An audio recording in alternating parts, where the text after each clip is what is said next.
Joining us today is James Campbell, the MD of Botswana Diamonds, following news on the award of 8 copper-focused exploration licenses in Botswana. James, it's been a while. Good to be catching up with you. How are things? Good morning, Mark. I'm very well, thank you very much, and I hope the same with you. And I'm delighted to be with you this morning, just before annual general meeting. Absolutely, you've got your AGM coming up. Well, good bit of news to perhaps take to that meeting. We want to just dive into that a little bit. First of all, the thing that caught me in the ONS was the ground was identified by AI, which we have talked about before, you using AI. And I just wonder, how did that happen and how confident are you? Because, of course, AI is fantastic. It creates amazing things, but it still has some learning to do, let's say. So I just wonder, how prospective this ground and how much confidence you have in it.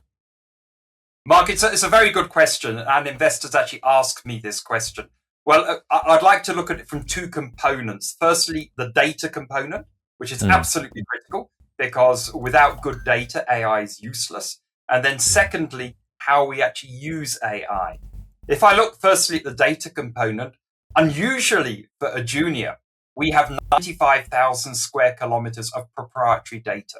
And why do I say unusually? This is the kind of database that corporates typically have, but not juniors, because juniors tend to only last a few years. But because of our activities in Botswana Diamonds and our predecessor company, African Diamonds, we've accumulated 95,000 square kilometers of proprietary data, which is geophysical data, geochemical data, drilling data, sampling data. Alongside that, there is a huge amount of government data that comes from the Botswana Geological Institute and the Geological Survey. And this is work they have done, often on contract with the Canadian Geological Survey or the British Geological Survey. So there's a huge amount of borehole, geophysical, and other government data which is there to actually stimulate exploration. So that's on the one hand, we've got a very, very large database. On the other hand, the group who we are working with, called Proprietary AI, from the Highlands of Scotland, have got 57 different deposit models where they've described in huge detail 57 different mineralization types.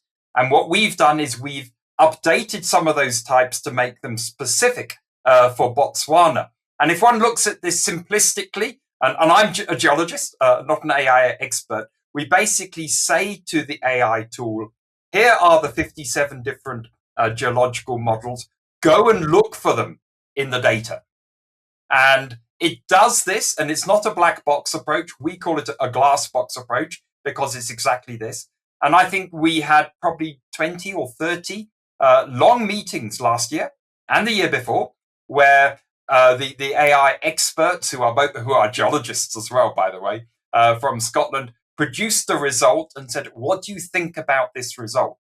And then we would look at it and I would do some homework on it and I would say, yes, I like it for the following reasons, or no, I don't like it. And that's how we arrived at our target areas. So how confident am I? I think it's basically just speeding up what I would do if I had a whole team of geoscientists working for me, as if I would have done at De Beers. But as you know, we don't have that. So basically, it's made things a lot more efficient, both from a time and cost perspective. Okay. Well, it certainly sounds like you've done your due diligence or cross-checking on that data. And I do know the Planetary AI guys. I've spoken to them before. So, they are, I should say, almost probably the best in this very emerging and exciting side of AI here. So this data then, this 95,000 square kilometers, that's not land that you have, but that's just the amount of land data that the company has had over its vast history that you've now been able to analyze and effectively found copper, gold, and diamond prospects. That's absolutely correct. Of course, no, we have very little of a percentage in terms of that 95,000. And in fact, the 7,000 square kilometers of the prospecting license, which we were awarded, has very little in it of the proprietary database. It comes from a geological survey data, but we were able to train the AI tool combining the geological survey data with our data. And that's That's really important. And I think if you look at the kind of AI space at the moment, the training element is actually really important. You can't just ask a question and get a result. There's a lot of interaction required to get a quality result. Sure. So where does this leave Botswana Diamonds now? I think I may have asked you this before, actually, because I think you've talked about copper before. And I do just want to bring on, you put this on LinkedIn, I think this morning. You summarized basically the presentation into one page, which is fantastic, because those presentations are usually pretty hard to digest. So, I mean, where do you think Botswana Diamonds is positioned now? I mean, you're still a diamond company first and foremost, or is it now a copper company, given, of course, where the prices are? It's not a bad place to be. Mark, it's a very, very good question. And if I could spend a moment or two answering that question. Sure. Botswana Diamonds, as you know, by its very name, is a diamond exploration company. And we've spent a long time looking for quality diamond prospects, which we have. However, now I've explained our data and our AI approach, and it would have been remiss as us, as directors of the company, not to use that data for other purposes, to go and basically look for polymetallic deposits, copper mineralization, critical minerals, etc.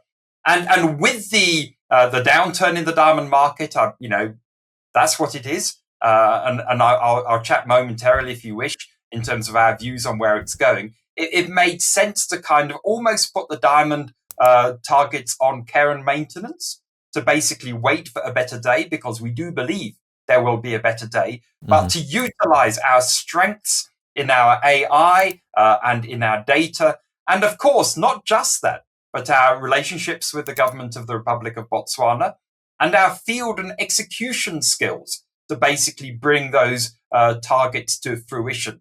No, we're not copper specialists, but we can recruit them. But all the other skills you would see in those 5 competitive advantage: copper focus, AI and data intelligence, jurisdiction, field expertise and government relations, and disciplined program delivery. That's what we've got anyway. So we're basically pivoting, I hate that word, pivoting, but retaining the best of the past while looking towards the best of the future. Okay, thank you, James. Now, I did have a couple of questions that came in from a shareholder who's been very keen to hear from you for a while, so I'll just ask them as they came into me. The first one is, given that the exploration licenses are for 3 years only, how fast or how aggressive will the exploration need to be?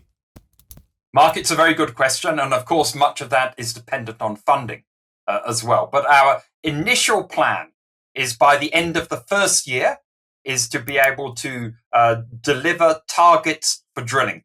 And that's what AI can actually do. We don't have to do wide-ranging reconnaissance geophysical or geochemical surveys. Using the data that we have already and AI tools, we can narrow down into specific areas, do a small geophysical and possibly a geochemical survey, and then drill if the results are positive. So that's the plan, is to get to that stage at the end of year 1. But equally important, and I think this talks to the investor's question as well, is we want to be able to sterilize those prospecting licenses, or those areas of prospecting licenses which are not of interest, so we can return them back to the state. Okay.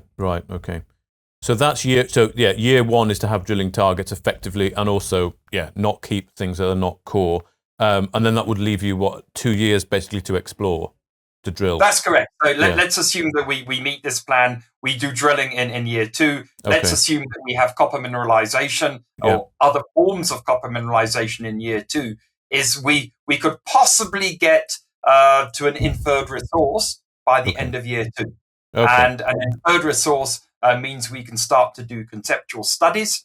Obviously not a feasibility, but we can get to conceptual studies, so we can start to see what are the potential commercial economics of the deposit, and if they are good, it's a conversation with the government of Botswana in terms of renewal of the licenses. And what we found in the past is that if you've done your work and you've demonstrated there is future capability, it's a relatively simple matter to get those licenses extended.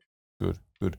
Now, the other question this person asked was about the licenses that you were granted. So you were successful on 8 out of 11 applications, and could you perhaps give an idea as to why that was?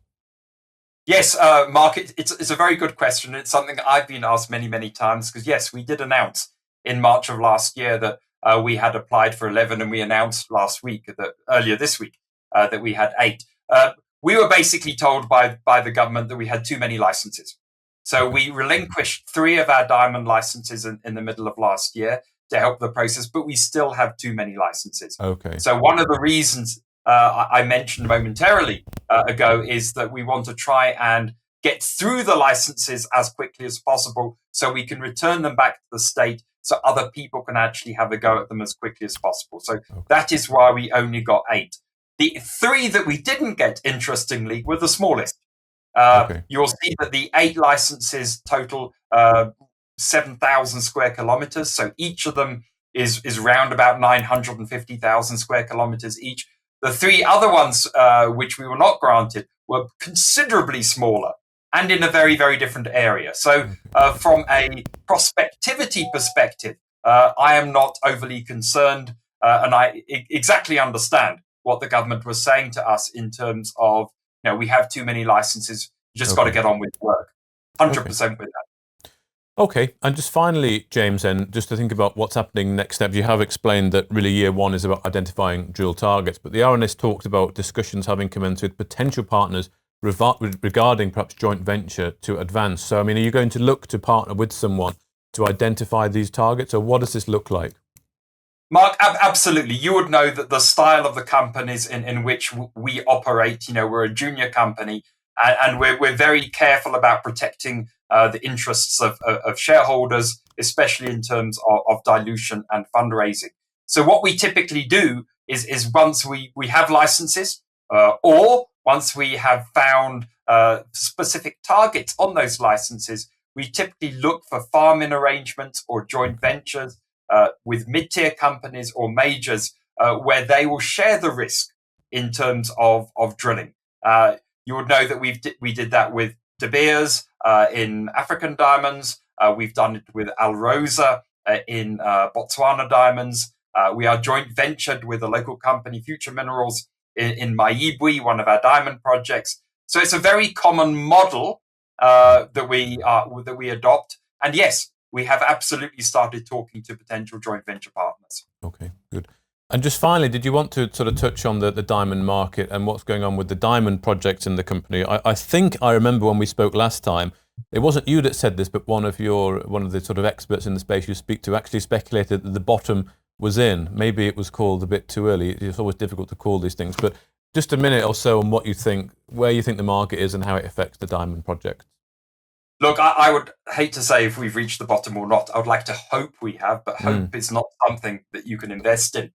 I think our view in Botswana Diamonds is once De Beers is sold, and let's hope it's to the right person, then because it's a sentiment-driven business, that should start to see a resurrection almost of the diamond business, not back to where it was. I think it's going to be a very different business going forward. It's going to be more niche, more specialized. But if it's supported by very strong marketing, which we hope it will be, prices will significantly improve and our diamond assets will start to worth good money. And that's our view.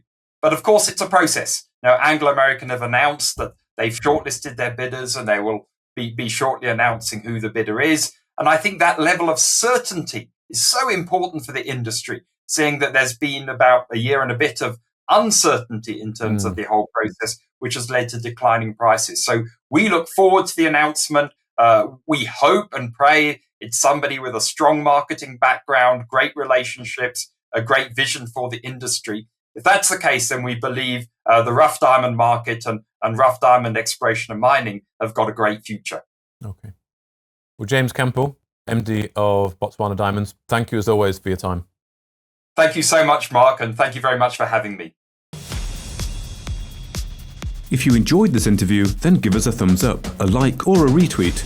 Subscribe to us on YouTube or follow us on Twitter and hit that notification bell to be the first to know when we release new content. There's loads of great content on our website too, across all our programs at stockboxmedia.com.